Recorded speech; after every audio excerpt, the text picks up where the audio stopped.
Assalamualaikum warahmatullahi wabarakatuh. Sebelumnya, perkenalkan nama saya Nabila Zakia Salma dengan NIM 1262005211046 kelas PGMI 6B.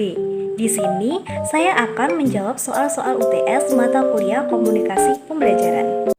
Soal pertama, jawabannya adalah komunikasi adalah sebuah kegiatan mentransfer sebuah informasi baik secara lisan maupun tulisan ataupun suatu proses penyampaian informasi dari suatu pihak kepada pihak lainnya. Jenis-jenis komunikasi yang pertama ada komunikasi verbal, terus komunikasi nonverbal, komunikasi formal, komunikasi informal, komunikasi nonformal, komunikasi langsung, terus ada komunikasi tidak langsung, komunikasi berdasarkan maksudnya, komunikasi internal dan eksternal, komunikasi berdasarkan jumlah komunikan atau komunikator, kemudian ada komunikasi berdasarkan peranan individu, komunikasi berdasarkan jaringan kerja, komunikasi ajaran informasi, dan yang terakhir yaitu ada komunikasi visual.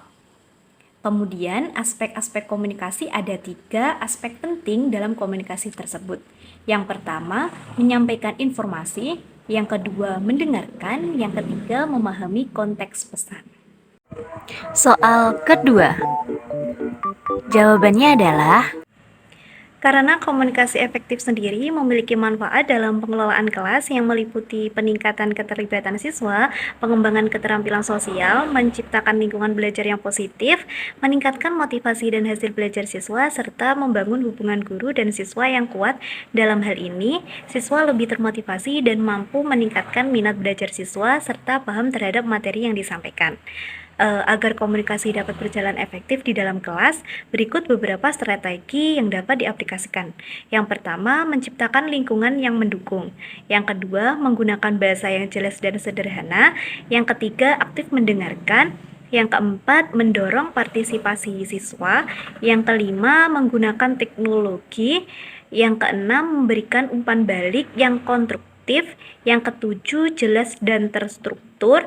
Yang kedelapan, mengenal siswa Anda. Kemudian yang kesembilan, penggunaan pertanyaan terbuka. Yang kesepuluh yaitu mengevaluasi dan menyesuaikannya. soal ketiga. Jawabannya adalah Tentu berikut ini beberapa tahapan praktis yang bisa dilakukan oleh guru atau pendidik untuk memastikan komunikasi yang baik di dalam kelas. Yang pertama yaitu membangun hubungan positif.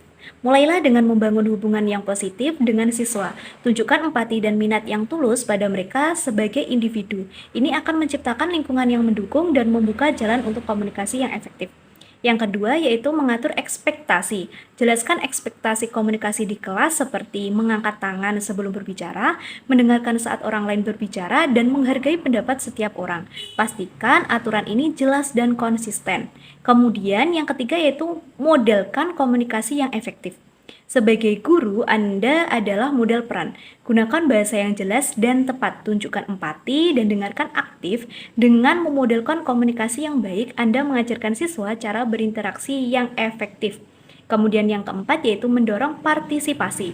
Gunakan teknik seperti pertanyaan terbuka untuk mendorong siswa berpartisipasi. Berikan waktu bagi setiap siswa untuk berbagi pikiran dan ide mereka. Ini menunjukkan bahwa Anda menghargai kontribusi mereka dan mendukung lingkungan yang inklusif. Kemudian ada memberikan umpan balik yang konstruktif.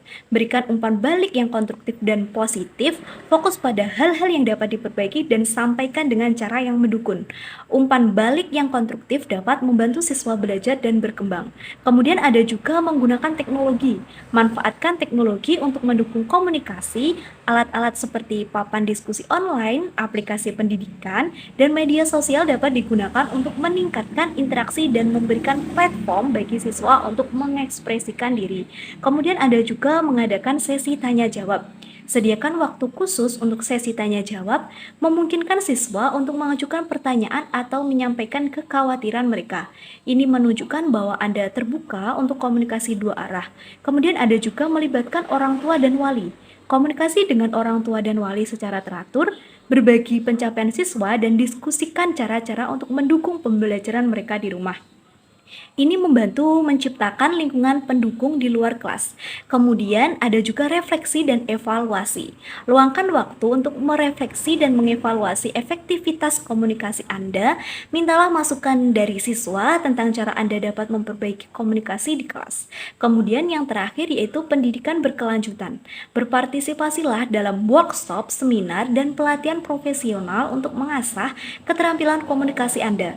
Pembelajaran berkelanjutan membantu Anda tetap terkini dengan strategi komunikasi terbaik.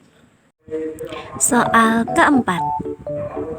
Jawabannya adalah Biasanya komunikasi bisa gagal dikarenakan ada hambatan-hambatan, salah satunya yaitu hambatan yang ditimbulkan dari manusia yang terlibat di dalamnya, ialah karena persepsi yang berbeda dan juga mengirimkan pesan yang reaktif dan tidak terencana. Cara mengatasi kegagalan yaitu 1. Memahami penerima pesan, 2. Menyesuaikan pesan dengan isi penerima, 3. Mengurangi jumlah pesan, 4. Memilih saluran atau media secara tepat, kelima yaitu meningkatkan keterampilan berkomunikasi. Itu tadi adalah jawaban dari saya. Kurang lebihnya saya mohon maaf. Wabillahi taufiq wal hidayah. Wassalamualaikum warahmatullahi wabarakatuh.